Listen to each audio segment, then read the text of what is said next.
Hey, what's up, everyone? We're right here in Wichita Falls at our pop-up HouseFires. It's going to be amazing. I can't wait to see what God's going to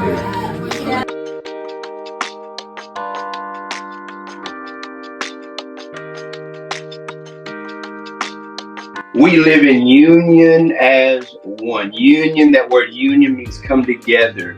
When we have communion, when we take the bread and the blood and we take it, it's having a union. Come have union with me. It's a picture of becoming one with who he is. Mm-hmm. You know, when I was growing up in religion, they said, you better get yourself straight before you take this communion because it's a serious thing, boy. Well, how can you get straight without Jesus? Right. You need him to get straight. Yeah. You can't make yourself good enough to come to him, so he made himself low enough to come to you, right? So now that I have the blood and the body in me, it's a picture of Christ in me, which is the hope of all glory. Yeah. This is where we go.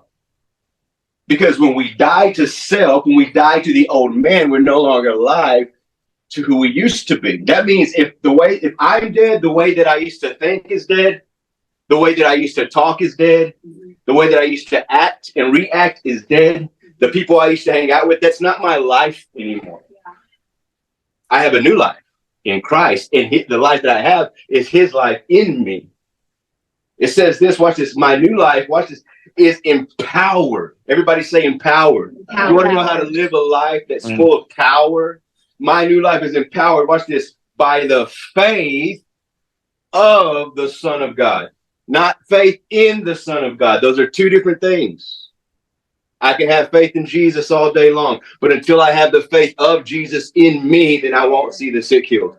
Yeah. Then I won't see blind eyes open. It's his faith in me. Yeah. Watch this. It's by the faith of the Son of God who loves me so much that he thought I was to die for. Mm-hmm. That he gave himself for me. And this part I love, it says dispensing his life into mine. Every day, when you wake up, living water that never runs dry. Yeah. If you have a dry life as a Christian, you ain't living it right. And if you ain't enjoying being a Christian, you ain't living it right. See, the time that when we stop enjoying God, you remember when oh, Jesus, I love you so much. Oh, it's just the sky is bluer, the grass is greener. Oh, everything is just wonderful. Where does the enjoyment go? The moment the enjoyment slips out the back door, things become mundane. It's works now. I'm unworthy. Has God forgot about me? Oh, Lord, I hope I don't get sick. Oh, Lord, I hope. See, we're living off this false reality of a hope that doesn't exist when the true hope, who's Christ in you, already exists. Watch this. I'm going to ask these questions. Do you believe that we're in a spiritual warfare? Yes. Okay. Yeah. Do you believe that Jesus has already won the battle? Yes. Yeah. Let me ask you this. How could we be in a battle that's already been won?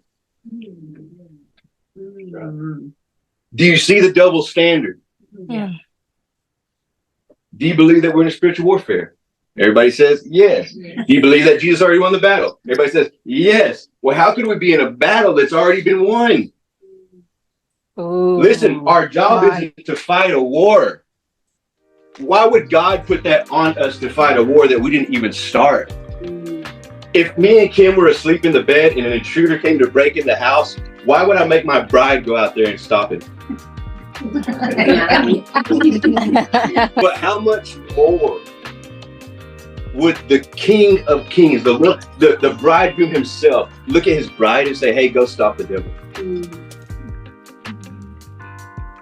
Listen, what if we are so bogged down and we get tired of religion and we get tired of going to church and we get tired, it becomes works because we're actually looking for something that we already have. That's it. Real good.